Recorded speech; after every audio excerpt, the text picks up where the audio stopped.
MIM के नेता अकबरुद्दीन ओवैसी कहते हैं कांग्रेस की सरकार बने या टीआरएस की सरकार बने, मुख्यमंत्री ने मजलिस के पैर में बैठना पड़ेगा। आज का शुरुआत हम ऑल इंडिया मजलिस इत्तेहादुल मुस्लिमीन के तेलंगाना की सियासत से करेंगे। तेलंगाना में किस तरह से सियासत कर रहे हैं, जिस तरह से विपक्ष के खेमे में खलबली और घबराहट है। मजलिस इत्तेहादुल मुस्लिमीन वहां पर किंग मेकर साबित हो रहा है और खास इस वक्त है गुजरात में चुनाव है और बंगाल में चुनाव है और मजलिस इत्तेहादुल मुस्लिमीन जिस तरह से हैदराबाद में सियासत कर रही है, यकीनन देश भर में उसी तरह सियासत करने निकल पड़ा है। मजलिस नाम का एक बहुत बड़ा स्पीड ब्रेकर लगा हुआ है, वो रात को सोने नहीं देता है। एमआईएम के नेता अकबरुद्दीन ओवैसी कहते हैं कांग्रेस की सरकार बने या टीआरएस की सरकार बने, मुख्यमंत्री ने मजलिस के पैर में बैठना पड़ेगा। आंध्र हो या तेलंगाना, किसी को भी राज करना है तो हमारे कदमों में बैठना पड़ता है, हमारे पैरों के नीचे बैठना पड़ता है। वाईएसआर रेड्डी को बैठना पड़ता था, चंद्रबाबू को बैठना पड़ता था, किरण रेड्डी को बैठना पड़ता था, कांग्रेस वालों को बैठना पड़ता था और ये टीआरएस वालों को भी बैठना पड़ता है। जो भी मजलिस के चरणों में जाने के लिए तैयार खड़ी है कि तेलंगाना का मुख्यमंत्री मजलिस के पैर में बैठे, आप ना बोल रहे हो, मगर टीआरएस का मुख्यमंत्री आएगा तो भी मजलिस के पैर में बैठेगा, टीडीपी कांग्रेस का आएगा तो भी पैर में बैठेगा। महाराष्ट्र में एमआईएम गया, चुनाव लड़ा, असम में जाके चुनाव लड़े। क्यों लड़े? क्योंकि विचारधारा एक ही है, तो लक्ष्य एक ही है। नाम क्यों लेते हैं? यहाँ पे आना चाहते हैं। हैदराबाद की सियासत से निकली हुई पार्टी ऑल इंडिया मजलिस इत्तेहादुल मुस्लिमीन अब देश भर में सियासत करने निकल पड़ा है और अपनी हिस्सेदारी को लेकर आगे बढ़ रहा है। मजलिस इत्तेहादुल मुस्लिमीन इस वक्त जहां उत्तर प्रदेश में नज़र है तो गुजरात और बंगाल चुनाव पर काफ़ी नज़र है।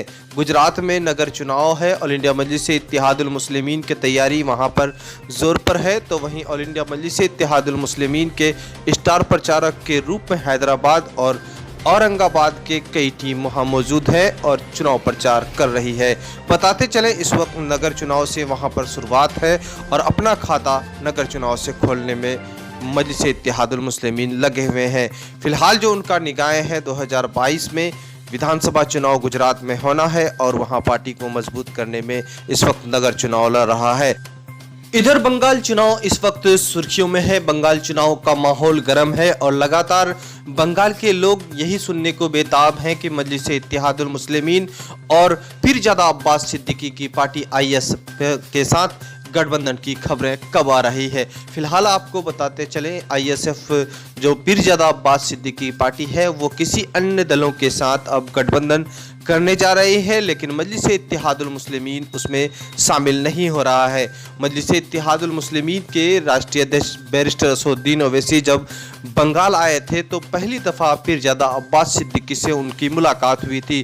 खासतौर पर उन्होंने प्रेस कॉन्फ्रेंस में ये भी कहा था कि पीरजादा अब्बास सिद्दीकी बंगाल चुनाव पर जो है उन पर प्रभार दिया था और साथ ही साथ ये कहा था कि मजलिस इत्तेहादुल मुस्लिमीन चुनाव लड़ेगी तो पीरजादा अब्बास सिद्दीकी साहब जो मशवरा देंगे उन पर लड़ेगी। लेकिन यहाँ पर कई दिनों से ये सुर्खियों में आ रहा है कि पीरजादा अब्बास सिद्दीकी कांग्रेस और लेफ्ट से समझौता कर वहाँ पर चुनाव लड़ने के मिजाज में है, लेकिन कोई आधिकारिक अभी घोषणा नहीं हुआ है। फिलहाल आपको बता दें लोगों की निगाहें पीरजादा अब्बास सिद्दीकी के तरफ है, चूँकि मजलिस इत्तेहादुल मुस्लिमीन के राष्ट्रीय अध्यक्ष बैरिस्टर असदुद्दीन ओवैसी से मुलाकात के बाद से ही ऐसा सियासी माहौल गर्म था कि पीरजादा अब्बास सिद्दीकी और उनका गठबंधन होना है। अब देखना यह है कि वहाँ पर पीरजादा अब्बास सिद्दीकी वहाँ पर धर्मगुरु बताए जा रहे हैं और साथ ही साथ वहाँ पर जो है 100 सीटों पर अच्छी पकड़ है। फिलहाल जो है वो ममता दीदी सरकार से खिलाफ है और साथ ही साथ जो है ऐसा संकेत लगाया जा रहा था कि बैरिस्टर असदुद्दीन ओवैसी की पार्टी एमआईएम के साथ वो गठबंधन कर चुनाव मैदान में अगर उतरती है तो यकीनन है कि वहां पर किंग मेकर साबित होगा। जिस तरह से देखा जा रहा है कि 100 सीटों पर अगर चुनाव लड़ती है तो मजलिस इत्तेहादुल मुस्लिमीन के गठबंधन वाली पार्टी को वहां पर 40 से 50 सीट आने की अनुमान है।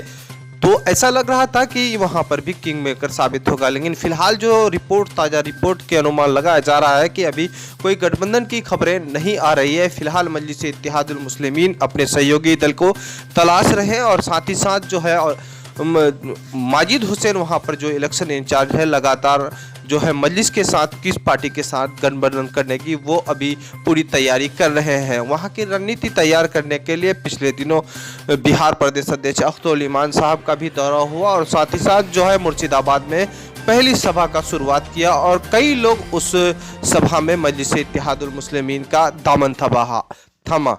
हालांकि वहां पर कई जिलों का उन्होंने दौरा किया और आसपास के कार्यकर्ताओं से मुलाकात की। मजलिस इत्तेहादुल मुस्लिमीन को वहां आने के बाद से ही विपक्ष खेमे में खलबल है, तो वहीं प्रशासनिक अधिकारी की तरफ से मजलिस इत्तेहादुल मुस्लिमीन के कार्यकर्ताओं को जो है छोटे छोटे आयोजन पर रोक लगाने की बात सामने आ रही थी। तो इस तरह से सामने में ये आ रहा है कि अब जो मजलिस इत्तेहादुल मुस्लिमीन जो बंगाल चुनाव की रणनीति तैयार कर रहा है वो किस तरह से कर रहा है। फिलहाल जो खबरें आ रही हैं कि मजलिस के जो राष्ट्रीय अध्यक्ष है वो अपने प्रदेश अध्यक्षों के साथ बैठक कर वहां की रणनीति अब तैयार करने में लगे हैं।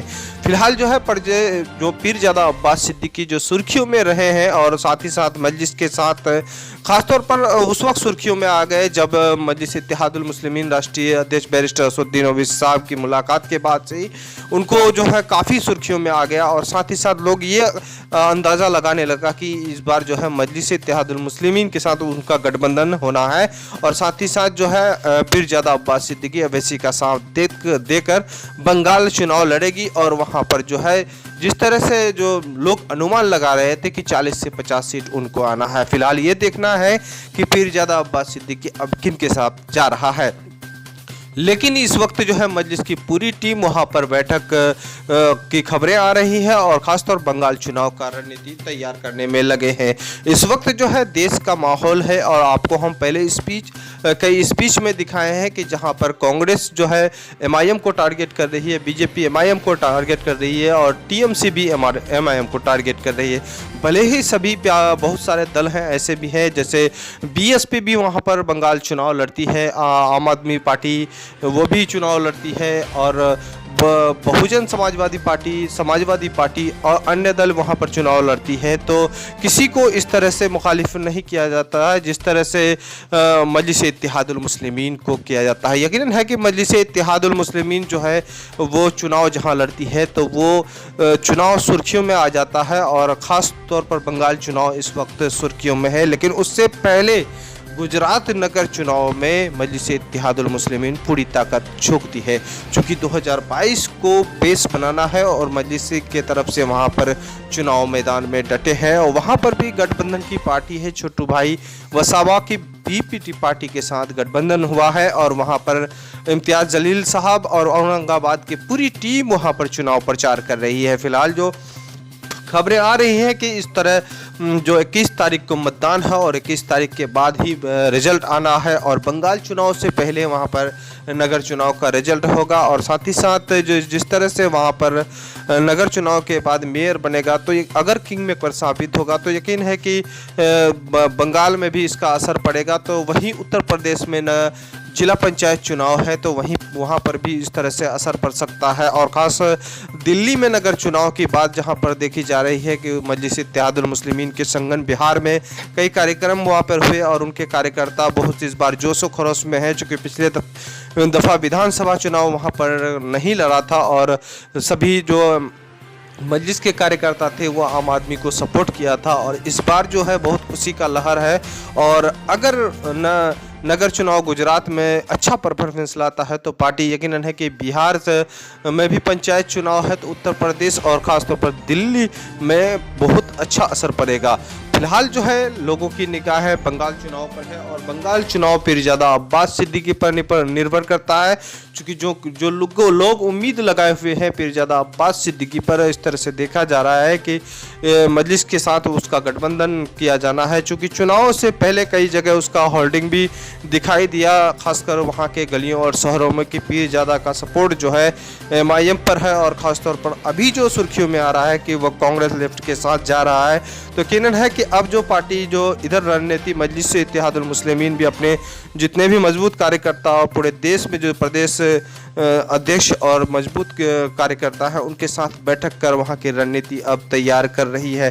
फिलहाल मजलिस इत्तेहादुल मुस्लिमीन बंगाल चुनाव लड़ेगी यकीन और लड़ने का ऐलान भी कर चुका है। अगर पीरजादा अब्बास सिद्दीकी अगर वहां पर अगर साथ नहीं देता तो मजलिस इत्तेहादुल मुस्लिमीन बड़ी मजबूती के साथ वहां पर चुनाव लड़ने का इरादा है। फिलहाल आपको हम दिखा रहे हैं द मैसेज न्यूज।